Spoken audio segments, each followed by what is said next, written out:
Good afternoon, good afternoon, good afternoon. A very good afternoon, Varun, Prince, Sunil, Abhishek. Uh, very good afternoon, all of you. Ashish, Manish, good afternoon. हाँ जी, क्या हाल है भैया आप सभी के? बढ़िया, first class. Varun, Madhav, Rajneesh, Sonu, Shalini, Shahini, Kuldeep, good afternoon. तो भाई जैसे कि आप लोगों को पता है कि हम लोग पढ़ रहे थे सीटिंग अरेंजमेंट चैप्टर, और सीटिंग अरेंजमेंट चैप्टर में, ठीक है, आज जो हमारी क्लास होने वाली है वो एडवांस लेवल की क्लास होने वाली है। ठीक है, अभी तक जो चार क्लासेस हुई हैं सीटिंग अरेंजमेंट की, वो चारों ही चारों बेसिक क्लासेस थी। चारों ही क्लासेस में हमने क्लोज्ड और ओपन फॉर्म के बेसिक क्वेश्चंस किए। ठीक है, और आज जो हम करेंगे सिटिंग अरेंजमेंट के, वो थोड़े से एडवांस लेवल के क्वेश्चन करेंगे। ठीक है जी हाँ, तो तैयार हैं आप भाई उन क्वेश्चंस को बनाने के लिए? मजा आएगा बेटा, क्वेश्चंस सभी को बनाने हैं। आप ये मत सोचना कि सर हम तो बैंकिंग का एग्जाम नहीं देंगे तो हम ये क्वेश्चंस क्यों करें। बेटा सारे बच्चों को ये क्वेश्चन बनाने हैं, क्योंकि इन क्वेश्चंस को करने के बाद एक अलग लेवल का कॉन्फिडेंस हमारे अंदर आएगा। बस हमें एग्जाम में उसी कॉन्फिडेंस की जरूरत है, इसीलिए हमें इन क्वेश्चंस की प्रैक्टिस करनी पड़ेगी। कम से कम कोशिश तो करो बेटा। क्वेश्चन सॉल्व हो या ना हो ये अलग बात है, सबसे पहले हमें कोशिश करनी पड़ेगी। ठीक है, कोशिश करने का फायदा यही होगा कि एक अलग लेवल का कॉन्फिडेंस हमारे अंदर आ जाएगा जब हम इन क्वेश्चंस को सॉल्व करेंगे। ठीक है जी हाँ, तो कल हम लोगों ने 16 क्वेश्चन सॉल्व कर लिए थे, 16 टोटल भैया। 16 अरेंजमेंट हम लोग बना चुके हैं। देखो 16 अरेंजमेंट का मतलब समझ रहे हो? अगर एक अरेंजमेंट से 5 क्वेश्चन बनते हैं तो 16 अरेंजमेंट से 80 क्वेश्चन बन गए। तो टोटल 80 क्वेश्चन हम लोग सॉल्व कर चुके हैं। ठीक है भाई मेरे, कितने? 80 क्वेश्चन हम लोग बना चुके हैं। चलिए साहब, तो ये है 17th अरेंजमेंट, 17वीं अरेंजमेंट। बनाइए जरा इस अरेंजमेंट को फटाफट से, जल्दी से करो कोशिश आप लोग।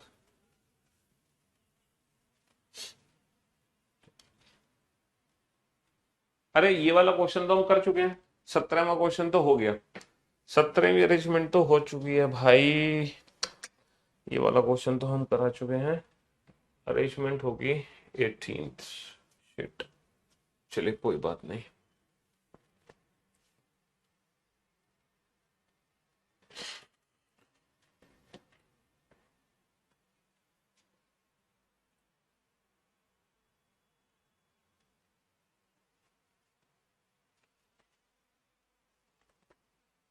18th अरेंजमेंट होगी, 18th। हाँ जी, 17वीं अरेंजमेंट हो चुकी थी।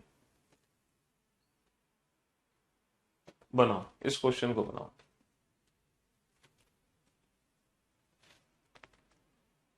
करो कोशिश। एक कोशिश आप लोगों की तरफ से। हाँ जी, हाँ भाई पहली स्लाइड है। 17वीं अरेंजमेंट हो चुकी है, यानी कि 17 पंजे 85। 85 क्वेश्चन हम कर चुके हैं। बनाइए फटाफट।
जी 8 दोस्त हैं, ABCDLMNO, एक पंक्ति में कुछ उत्तर की ओर कुछ दक्षिण की ओर मुख करके बैठे हैं।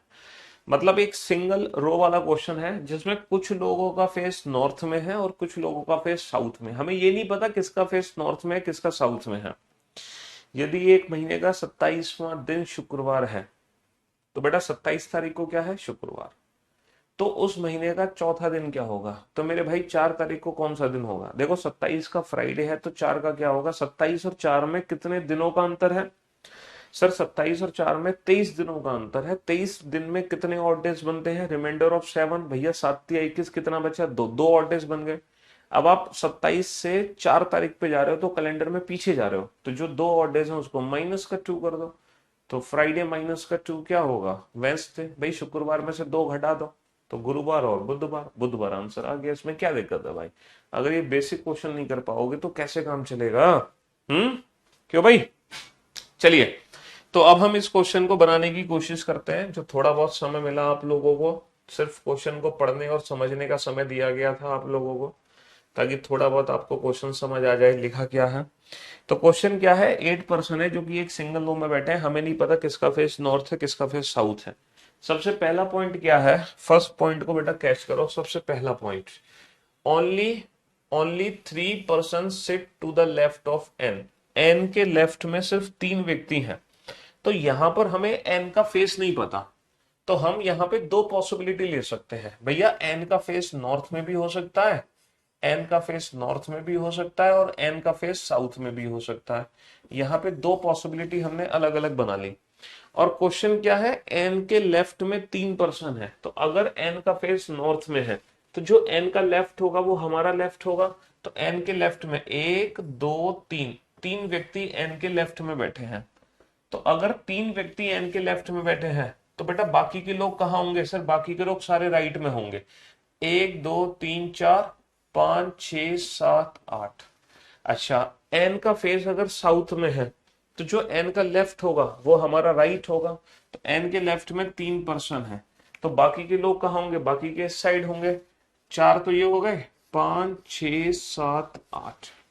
चलिए next, B sit second to the right of N. B N के दाई और दूसरा है। देखो अगर एन का फेस नॉर्थ में है तो एन का राइट ये है, पहला राइट दूसरा, तो B is second to the right of N. और अगर एन का फेस साउथ में है तो एन का राइट ये होगा, तो एन के सेकंड राइट में कौन है, बी। चलिए next point, C sits third to the left of O. O is not an immediate neighbour of B. O doesn't sit at any of the extreme end of the line. देखो मेरे भाई, ओ के third left में किसको बैठाना है, सी को। ठीक है, तो सबसे पहले हम ओ को बैठाएंगे। ओ के थर्ड लेफ्ट में सी आना चाहिए, लेकिन ओ ना तो किनारे पर बैठेगा ना ही ओ बी के साथ बैठेगा। तो देखो ओ की पॉसिबिलिटीज खत्म करो। ओ बी के साथ नहीं आएगा, ओ बी के साथ नहीं आएगा, ओ किनारे पर भी नहीं आएगा, ओ किनारे पर भी नहीं आएगा। तो ओ के बैठने की सिर्फ 2 जगह बची, 1 और 1 2। और ओ को ऐसी जगह बैठाओ ताकि वहां से थर्ड लेफ्ट पे सी आ सके। अगर ओ का face, O doesn't sit at any extreme end, O is not an immediate neighbour of B, है ना, और C sits third to the left of O. अब या तो ओ यहां आएगा या तो ओ यहां आएगा। अगर मैं ओ को यहां बैठाऊं तो बेटा ओ का जो थर्ड लेफ्ट है वो इस साइड तो बन नहीं पा रहा, 1 2 3 यहां बन पा रहा है। और अगर मैं ओ को यहां बैठाऊं तो जो ओ का थर्ड लेफ्ट है वो इस साइड तो बन नहीं पा रहा, और ओ का थर्ड लेफ्ट बेटा इस साइड भी नहीं बन पा रहा, क्योंकि ओ के थर्ड लेफ्ट पे सी को आना है, यहाँ पे बी ऑलरेडी बैठा है। इसका मतलब है ओ कुल मिलाकर यहां भी नहीं आ सकता, ओ कुल मिलाकर यहां भी नहीं आ सकता, समझ रहे हो। तो ओ जो है अल्टीमेटली यहां बैठेगा, और ओ के थर्ड लेफ्ट पे सी है। तो ओ का फेस कहां बनाऊं मैं, ताकि ओ के थर्ड लेफ्ट पे मैं सी को बैठा सकूं। ओ का फेस किधर होना चाहिए सर, ओ का फेस होना चाहिए साउथ में, ताकि ओ का थर्ड लेफ्ट ये बन जाए, 1 2 3, ओ के थर्ड लेफ्ट पे सी है। देखो ओ बी का नेबर नहीं है, ओ जो है वो किनारे पर नहीं है। ओ को मैं यहां बैठाऊंगा या फिर यहां बैठाऊंगा।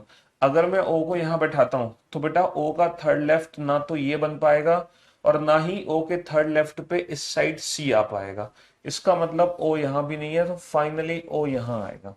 अब ओ के थर्ड लेफ्ट पे सी है, तो ओ का फेस नॉर्थ में करना पड़ेगा, और उसके थर्ड लेफ्ट पे सी आ गया, उसके थर्ड लेफ्ट पे सी आ गया।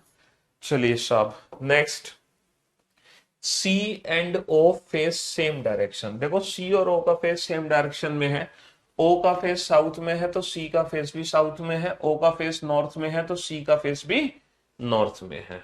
Both the immediate neighbour of D faces north.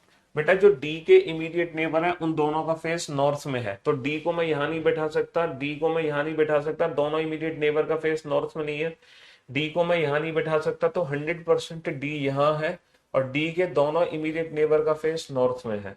D को मैं यहां नहीं बैठा सकता, डी को मैं यहां नहीं बैठा सकता, दोनों इमीडिएट नेबर का फेस नॉर्थ में नहीं है, डी को मैं यहां नहीं बैठा सकता, दो इमीडिएट नेबर नहीं है, तो डी यहां है, और दोनों इमीडिएट नेबर का जो फेस है वो नॉर्थ डायरेक्शन में है ना। D doesn't sit at any of the extreme and, person sitting at extreme and face opposite direction.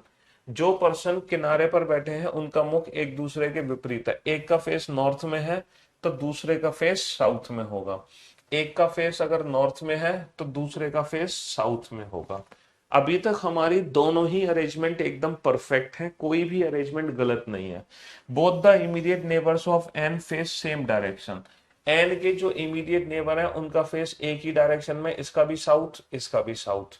N के जो दोनों इमीडिएट नेबर है इनका फेस सेम डायरेक्शन में, इसका भी नॉर्थ तो इसका भी फेस नॉर्थ में होगा। ठीक है। A sits second to the left of L, A L के सेकंड लेफ्ट पर है, एल को मैं यहां नहीं बैठा सकता, एल के सेकंड लेफ्ट पे ए नहीं आ सकता, एल को मैं यहां नहीं बैठा सकता, एल के सेकंड लेफ्ट पे ए नहीं आ सकता, एल को मैं यहां नहीं बैठा सकता, एल के सेकंड लेफ्ट पे ए नहीं आ सकता। ठीक है। तो जो ए है वो कभी भी एल के सेकंड लेफ्ट पे नहीं आ सकता, इसका मतलब ये अरेंजमेंट हमारी बिल्कुल ही गलत हो गई। तो एल के सेकंड लेफ्ट पे ए नहीं आ सकता, एल के सेकंड लेफ्ट पे ए नहीं आ सकता, यहां पर एल के सेकंड लेफ्ट पे ए आ सकता है, एल के सेकंड लेफ्ट पे ए आ सकता है। D faces a direction opposite to L. जो डी का फेस है वो एल के अपोजिट है, एल का फेस साउथ तो डी का फेस नॉर्थ में है। और जो पर्सन बचा वो कौन सा पर्सन बचा बेटा, A B C D, A B C D और एल एम एन ओ। और ये अरेंजमेंट हमारी कंफर्म हो गई, और ये अरेंजमेंट हमारी गलत हो गई। ठीक है। हाँ जी। चलिए साहब, तो मैं उम्मीद करता हूं ये क्वेश्चन आप सभी को समझ आ गया होगा। दो पॉसिबिलिटीज हमें बनानी पड़ी, लेकिन अल्टीमेटली हमने इस क्वेश्चन को बना दिया। कोई भी एक्स्ट्रा एफर्ट की जरूरत नहीं है, पॉसिबिलिटीज बनाते जाओ, आंसर पाते जाओ, बड़े प्यार से पॉसिबिलिटीज बनेंगी। हड़बड़ाहट और घबराने की जरूरत हमें बिल्कुल भी नहीं है। ठीक है भाई। अभी आप इस क्वेश्चन को पढ़ना है, ये है खतरनाक क्वेश्चन, ये है खतरनाक सा क्वेश्चन, ये है खतरनाक सा क्वेश्चन।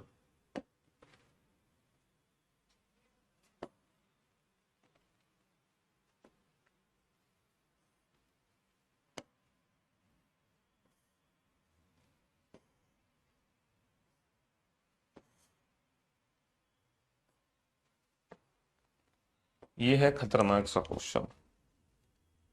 अब आप इस क्वेश्चन को पढ़ो ध्यान से।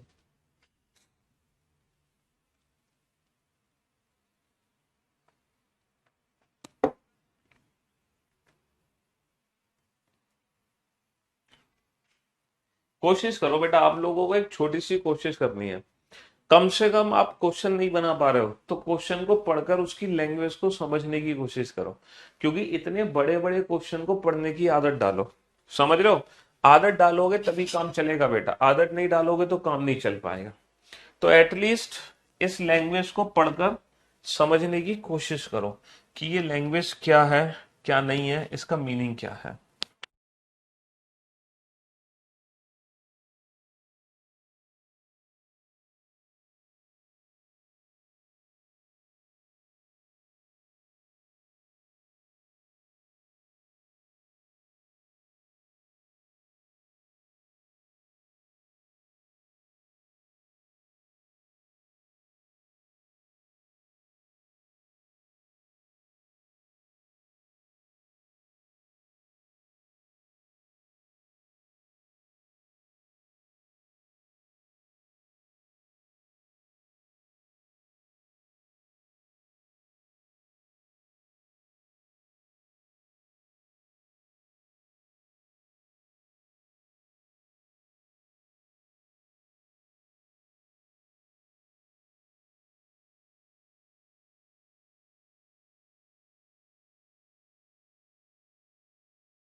कम क्वेश्चन नहीं बने बेटा, क्वेश्चन को पढ़ना तो सीखो।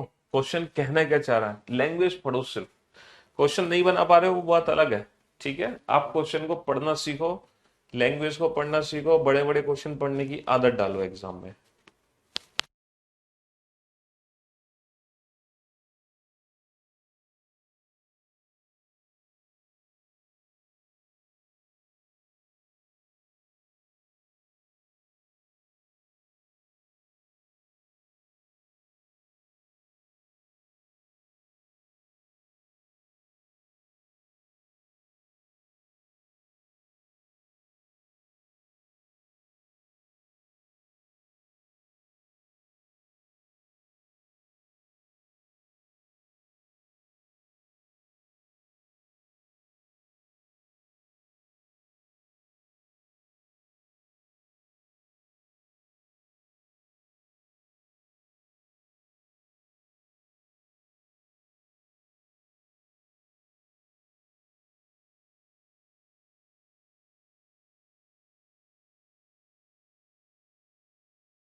क्वेश्चन सर पहली बार समझ में आ रहे हैं, थैंक यू सर।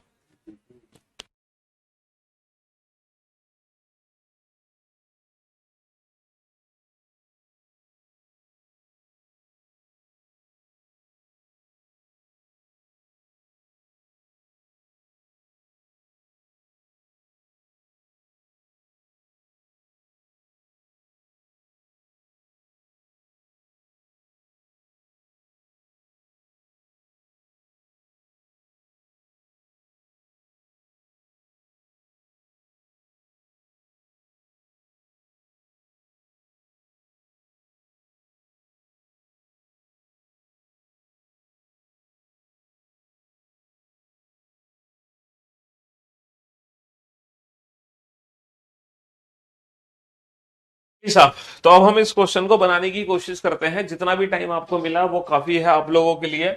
अब देखो ये जो खतरनाक सा क्वेश्चन है, इस खतरनाक क्वेश्चन को हम कितने आसानी से सॉल्व कर देंगे, मतलब आपको एहसास भी नहीं होगा, इतने प्यार से इस क्वेश्चन को सॉल्व किया जाएगा। जैसे कुछ बच्चों को भैया इंजेक्शन से बहुत डर लगता है, बहुत डर लगता है ना इंजेक्शन से कुछ लोगों को। लेकिन लेकिन कुछ ऐसे डॉक्टर्स होते हैं जो पता भी नहीं लगने देते कि इंजेक्शन कब लगा दिया उन्होंने। तो भैया उन्हीं डॉक्टर्स में से हम एक डॉक्टर हैं जो पता भी नहीं लगने देंगे कि इतना बड़ा क्वेश्चन आप लोगों ने कैसे सॉल्व कर दिया। ठीक है, अब आप बोर्ड पे ध्यान से देखना और ध्यान से समझने की कोशिश करना क्वेश्चन आपसे कहना क्या चाह रहा है। ठीक है, हम एक एक पॉइंट को बारीकी से पढ़ेंगे और बारीकी से समझेंगे। देखो क्वेश्चन की जो डेफिनेशन है वो क्या है, यहां से लेकर यहां तक क्वेश्चन की डेफिनेशन क्या है कि टोटल 11 लोग हैं जो कि एक पंक्ति में बैठे हैं, सबका फेस कहां है, नॉर्थ डायरेक्शन में। 11 लोगों को पंक्ति में बैठाना है, सबका फेस नॉर्थ डायरेक्शन में। 11 में से 4 ऐसे लोग हैं जिनके पास पैसे हैं, मतलब कुछ सिक्के हैं, 4 लोगों के पास, सिर्फ 11 में से। अच्छा, कोई भी 2 से ज्यादा लोग एक साथ नहीं बैठेंगे जिनके पास सिक्के होंगे, यानी कि मैक्सिमम 2 ही लोग एक साथ बैठ सकते हैं जिनके पास सिक्के हैं। तो ये इंफॉर्मेशन तो हमें सिर्फ ये बता रही है। अब पहला पॉइंट क्या है, one of the immediate neighbour of Z is carrying some money, मतलब एक जेड का इमीडिएट नेबर है जिसके पास कुछ सिक्के हैं। तो ये मेरे लिए हिंट है, इस हिंट को मैं लिख लेता हूं, one of the immediate neighbour of Z carrying some money. एक इमीडिएट नेबर है जेड का जिसके पास कुछ सिक्के हैं, कुछ सिक्के हैं। और कितने सिक्के हैं, and he has one coin less than the number of person sitting to the left of him, और उसके पास उतने सिक्के हैं जितने की उसके लेफ्ट में पर्सन बैठे हैं उससे एक कम। भाई एक जेड का इमीडिएट नेबर है, उसके पास कुछ सिक्के हैं कितने, जितने पर्सन उसके लेफ्ट में बैठे हैं उससे एक कम सिक्के उसके पास है। चलिए next point, J is an immediate neighbour of Z and B. J is an immediate neighbour of Z and B. ये भी बेटा जो जेड एंड बी का इमीडिएट नेबर है जे, तो यहां पे दो पॉसिबिलिटी, मतलब शॉर्ट फॉर्म में हमने इसको लिख लिया, J is an immediate neighbour of Z and B. The amount of money W has is the same as the sum of the number of coins of all the person sitting to the left of him. बेटा W के पास पता है कितने सिक्के हैं, W के पास उतने सिक्के हैं जितने जितने की लोग इसके लेफ्ट में बैठे हैं, और उन सबका जो टोटल सम है, उन सबका जो टोटल सम है वो सिक्के डब्ल्यू के पास है। जितने पर्सन डब्ल्यू के लेफ्ट में बैठे हैं और उन लोगों के पास जितने सिक्के हैं उसका जो टोटल सम है वो सिक्के डब्ल्यू के पास है। H is to the immediately left of W. देखो डब्ल्यू के इमीडिएटली लेफ्ट में एच है, तो हमने सिंगल पर्सन डब्ल्यू को बैठाया, डब्ल्यू के इमीडिएटली लेफ्ट हैंड पे कौन है, एच है। H is immediately left of W. And word किसके लिए है, एच के लिए। H is third to the right of I, और जो एच है वो आई के थर्ड राइट पर है। ये जो एच है ना वो आई के थर्ड राइट पर है, तो आई को मैं यहां बैठाऊंगा, आई के थर्ड राइट पर एच है। चलिए साहब अगला point, immediate neighbour of you has one coin less than him. Immediate neighbour of you, immediate neighbour of you, immediate neighbour of you has one coin less than him, यानी कि you के पास जितने सिक्के हैं, यू के पास जितने सिक्के हैं उससे एक कम सिक्का यू के इमीडिएट नेबर के पास है। One of the immediate neighbour of X carrying some coin. देखो एक्स का एक इमीडिएट नेबर है जिसके पास कुछ सिक्के हैं, एक्स का एक इमीडिएट नेबर है जिसके पास कुछ कॉइन्स हैं, ठीक है, कुछ सिक्के हैं। चलिए है ना, W is to the immediately left of U। W U के इमीडिएटली लेफ्ट में है, ये जो W है ये U के इमीडिएटली लेफ्ट हैंड पर है। एंड कॉमा वर्ड किसके लिए, W के लिए। W is second to the right of X। W किसके सेकंड राइट पर है, X के। W किसके सेकंड राइट पर है, X के। चलिए J sits third to the left of G। जो J है वो G के थर्ड लेफ्ट पर है भैया, G के थर्ड लेफ्ट पर, एक दो तीन, G के थर्ड लेफ्ट पर किसको बैठाना है, J को बैठाना है ना।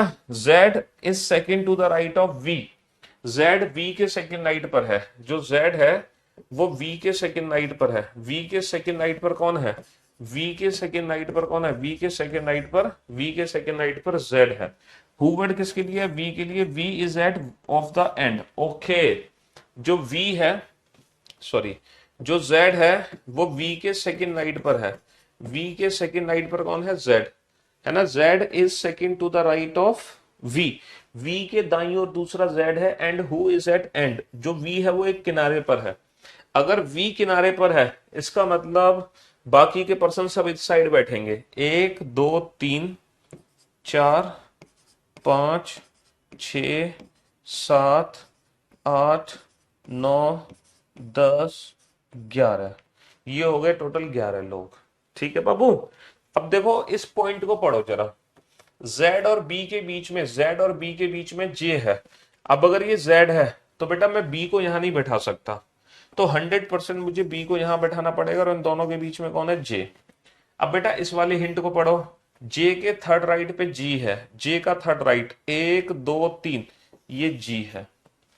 अब बेटा इस वाले पॉइंट को पढ़ो, ये चार लोग एक साथ आएंगे, ये चार लोग एक साथ सिर्फ यहीं आ सकते हैं, X H W U, है ना। और X के सेकंड लेफ्ट पे I है, X के सेकंड लेफ्ट पे I है, ये I हो गया। और बेटा बचा कौन, बचा है P, तो ये P।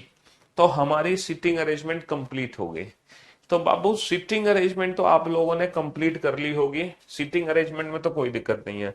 अब दिक्कत है कि सिक्के कैसे डिस्ट्रीब्यूट करें। You has same number of coins as the number of person sitting between him and the person has 2 coin. बेटा यू के पास पता है कितने सिक्के हैं, यू के पास उतने सिक्के हैं जितने की यू और जिसके पास 2 कॉइन है, इनके बीच में जितने भी लोग बैठे हैं उतने सिक्के यू के पास है। चलिए अब हम सिक्के कैसे डिस्ट्रीब्यूट करें। सिक्के का डिस्ट्रीब्यूशन कैसे होगा, अरेंजमेंट तो हम सभी ने बना ली। अब देखो सिक्के का डिस्ट्रीब्यूशन कैसे होगा, सबसे पहले आप इस वाली हिंट को पकड़ो, सबसे पहले आप इस वाली हिंट को पकड़ो। जेड के एक इमीडिएट नेबर के पास कुछ सिक्के हैं, जेड के एक इमीडिएट नेबर के पास कुछ सिक्के हैं और उतने सिक्के हैं जितने इनके लेफ्ट में पर्सन बैठे हैं उससे एक कम। अब आप लोग मुझे बताओ, जो जेड का इमीडिएट नेबर पी है, क्या पी के पास कुछ सिक्के हो सकते हैं? क्या पी के पास कुछ सिक्के हो सकते हैं? सर कंडीशन के हिसाब से पी के पास एक भी सिक्का नहीं है। पूछो क्यों? क्योंकि पी के इमीडिएटली लेफ्ट में एक पर्सन बैठा है, सॉरी पी के लेफ्ट में एक पर्सन बैठा है और उससे एक कम यानी कि 0 सिक्के पी के पास हुए, तो कंडीशन के हिसाब से पी के पास तो सिक्के नहीं बनते, तो सिक्के बनते हैं बेटा जे के पास। अब जे के पास कितने सिक्के होंगे? जितने की इसके लेफ्ट में पर्सन है ना उससे एक कम। जे के लेफ्ट में 3 पर्सन है तो 3 से एक कम 2 सिक्के हैं जे के पास। तो यहां से सिक्कों को डिस्ट्रीब्यूट करने की शुरुआत होगी। वेल्डन प्रियंका, शाबाश। यहां से सिक्कों को डिस्ट्रीब्यूशन करने की शुरुआत की जाएगी। अब आप पढ़ो बेटा ये वाला पॉइंट, यू के पास सिक्के दो। देखो यू के पास कितने सिक्के हैं? जितने की यू और जिसके पास 2 सिक्के हैं, इनके बीच में जितने भी पर्सन है उतने सिक्के यू के पास हैं। तो इनके बीच में कितने पर्सन है? 1 2 3 4 5 6। तो बेटा यू और जिसके पास 2 सिक्के इनके बीच में 6 पर्सन है, तो यू के पास 6 सिक्के हैं, यू के पास 6 सिक्के हैं। अच्छा चलिए अब बेटा इस वाले पॉइंट को पढ़ते हैं। आ, आ, आ, डब्ल्यू के पास भी कुछ सिक्के हैं और immediate neighbour of x, x का एक इमीडिएट नेबर है उसके पास भी कुछ सिक्के हैं। अच्छा जो एक्स का इमीडिएट नेबर है 2 है, एच के पास सिक्के नहीं हो सकते। पूछो क्यों? क्योंकि कोई भी 2 से ज्यादा लोग एक साथ नहीं बैठेंगे जिनके पास सिक्के हैं। तो जो एक्स का इमीडिएट नेबर है जिसके पास सिक्के हैं वो बेटा जी है, जी। तो जी के पास सिक्के होंगे। ओके। अब यू के पास कितने सिक्के हैं बेटा? Immediate neighbour of you, immediate neighbour of you, you के पास कितने सिक्के हैं? यू के इमीडिएट नेबर के पास जितने सिक्के यू के पास हैं उससे एक कम। तो यू के पास 6 सिक्के हैं, तो 6 से एक कम 5 सिक्के डब्ल्यू के पास है, 5 सिक्के डब्ल्यू के पास है। और बेटा डब्ल्यू के पास कितने सिक्के होंगे? डब्ल्यू के पास उतने सिक्के हैं जितने इनके लेफ्ट में पर्सन बैठे हैं, इनका जो टोटल सम है वो सिक्के डब्ल्यू के पास है। तो बेटा लेफ्ट में इन दोनों का टोटल सम होना चाहिए 5। तो बेटा 2 सिक्के यहां है तो 3 सिक्के यहां है। तो ये सिक्के बेटा, ये सिक्कों का डिस्ट्रीब्यूशन हो गया, ये सिक्कों का डिस्ट्रीब्यूशन हो गया। तो इंजेक्शन इस तरीके से लगा कि पता ही नहीं चला कि हमारे इंजेक्शन लग चुका है। हाँ जी, तो इतना खतरनाक सा क्वेश्चन इतने प्यार से सॉल्व हुआ कि आपको एहसास भी नहीं हुआ कि ये क्या हो गया। तो जितना पेशेंस हम अपने अंदर रखेंगे, जितना कॉन्फिडेंस हम अपने अंदर रखेंगे, उतने ही प्यार से हम क्वेश्चन को बना पाएंगे। जितना हड़बड़ाहट हम करेंगे, जितनी जल्दबाजी हम करेंगे, उतनी ही गड़बड़ क्वेश्चन के अंदर होगी। क्योंकि इतनी बड़ी इंफॉर्मेशन में अगर एक भी सिंगल पॉइंट आपने जल्दबाजी में गलत पढ़ लिया या गलत समझ लिया तो आपकी पूरी मेहनत बेकार हो जाएगी। तो हमें हर पॉइंट को बहुत अच्छे से समझना है, बहुत अच्छे से पढ़ना है। किसी भी सिंगल पॉइंट को समझने और पढ़ने में दिक्कत नहीं होनी चाहिए। ठीक है? हाँ जी। Love you all. शुक्रिया, थैंक यू सो मच।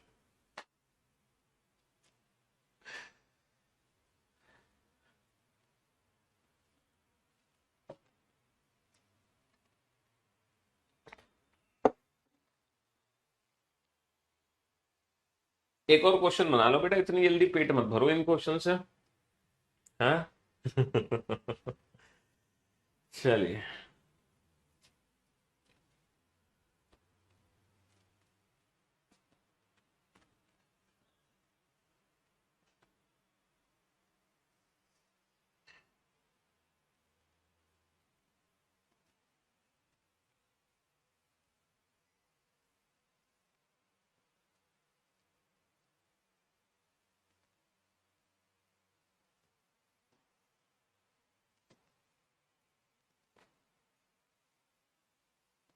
चलिए साहब,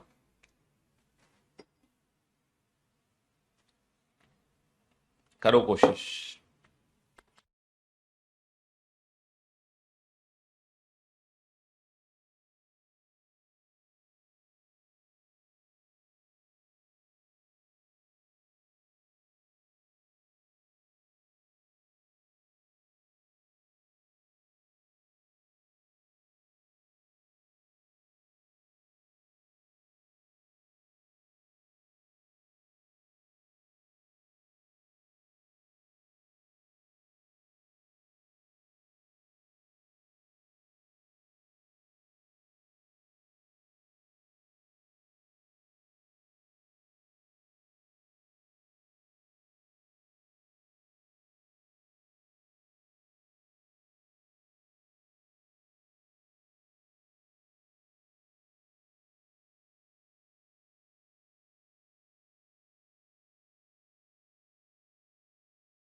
चलिए साहब,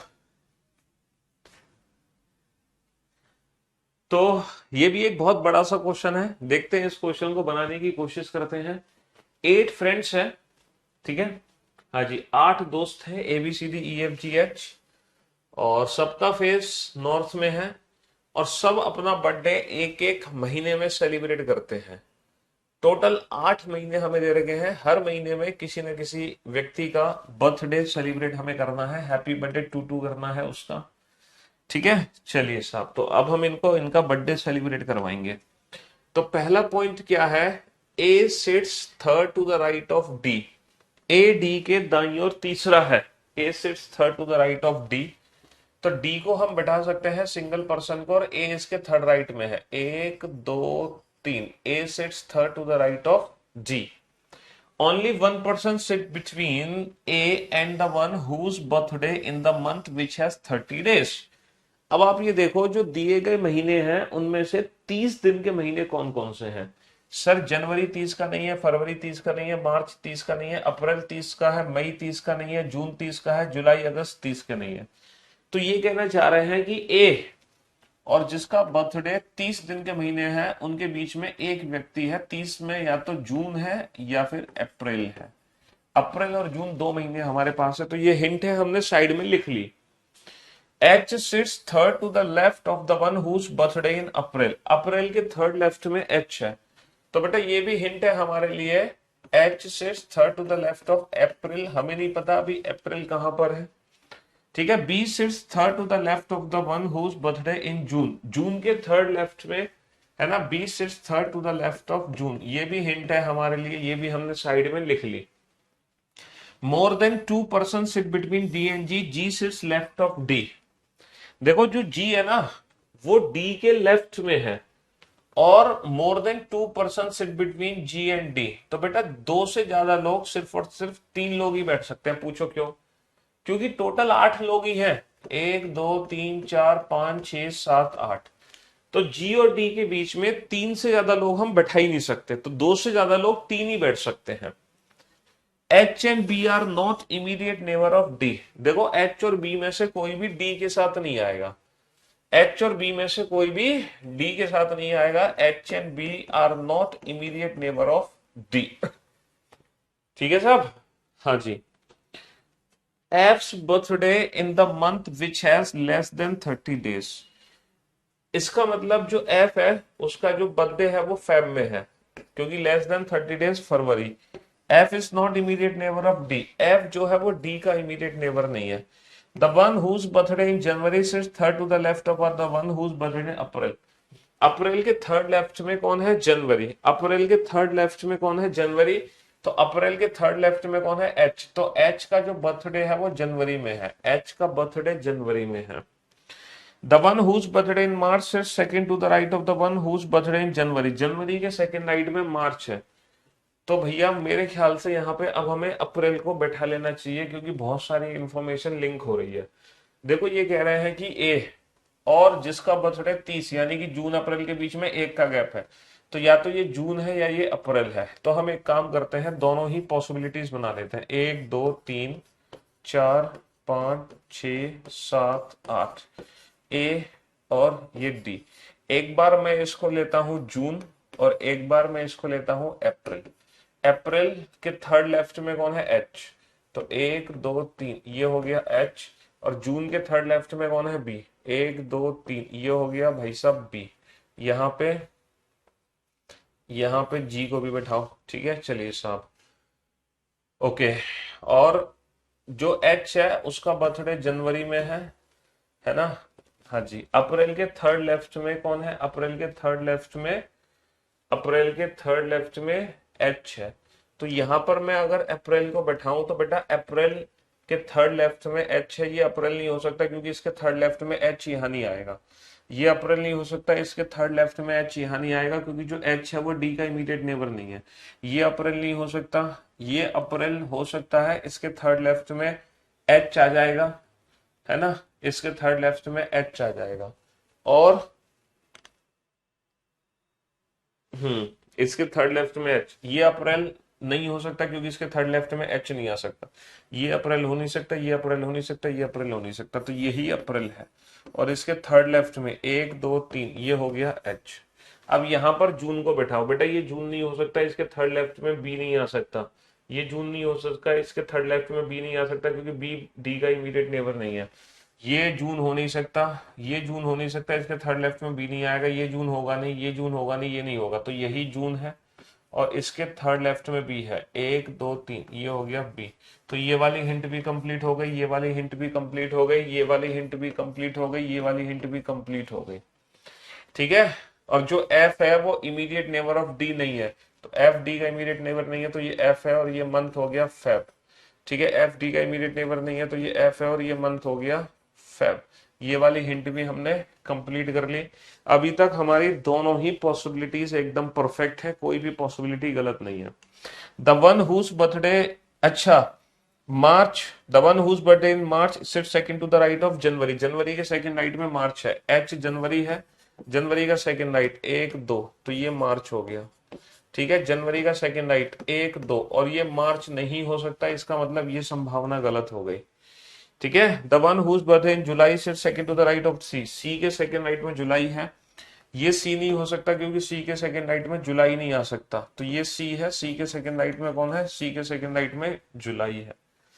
ठीक है, immediate neighbour of E doesn't born in the month of August, E यहां आएगा, और जो ई के इमीडिएट नेबर है इन दोनों में कोई भी अगस्त को पैदा नहीं हुआ, तो भैया अगस्त को पैदा होगा जी, अगस्त को पैदा कौन होगा, जी। शाबाश प्रियंका, प्रियंका ने एकदम परफेक्ट आंसर दिया।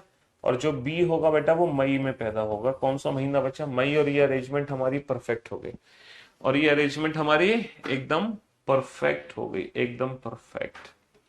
ठीक है, हाँ जी बेटा। सीटिंग अरेंजमेंट में पता है कॉन्फिडेंस कैसे आएगा, जैसे ये जो बड़े बड़े क्वेश्चन है ना, आपको अपने घर पे ये जो क्वेश्चन है ना, ये जैसे ये क्वेश्चन हुआ, इससे पहले वाला क्वेश्चन हुआ, इससे पहले वाला क्वेश्चन हुआ, इन क्वेश्चंस को पता है आपको क्या करना है, अपने घर पे एक ही क्वेश्चन को आपको 5 बार बनाना है, 5 बार, एक ही सिंगल क्वेश्चन को आपको 5 बार बनाना है। हाँ, अगर आपका पहली बार में आंसर आ जाता है तो भी आपको 4 बार और इस क्वेश्चन को बनाना है, तब जाके आपकी स्पीड बढ़ेगी और एक अलग लेवल का कॉन्फिडेंस आपके अंदर आएगा। तो इन क्वेश्चंस में अगर आप एक्स्ट्रा लेवल का कॉन्फिडेंस चाहते हैं, एक्स्ट्रा लेवल की स्पीड चाहते हैं, तो आपको सीटिंग अरेंजमेंट और पजल इन दोनों ही चैप्टर के लिए सजेशन है कि आपको मल्टीपल क्वेश्चंस की रिक्वायरमेंट नहीं है, आपको रिक्वायरमेंट है लिमिटेड क्वेश्चन की, लेकिन इन्हीं लिमिटेड क्वेश्चंस की प्रैक्टिस आपको बार बार करनी है।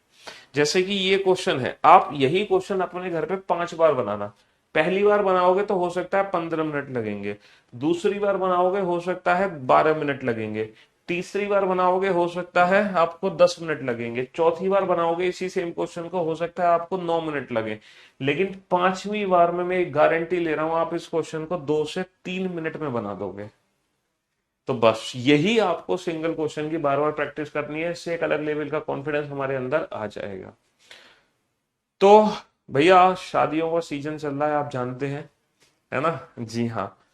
तो कल हमारे घर में एक मैरिज है, शादी है, मतलब मेरी कजिन, मेरी मासी की लड़की की शादी है। हाँ जी, हमें फिर से अपने घर जाना पड़ेगा, होम टाउन अलीगढ़, वो शादी अलीगढ़ में ही है। और जाना इसलिए ज़रूरी है क्योंकि अगर नहीं जाते हैं तो आप लोग जानते हैं कि आजकल भैया रिलेटिव्स क्या बोलते हैं, ये तो अपनी ज़िंदगी में बिजी है, इसको तो अपनी लाइफ देखनी है, इसको बाकी किसी से कोई लेना देना नहीं है, अपने जीवन के अलावा ये तो अपना ही जीवन जी रहा है बस।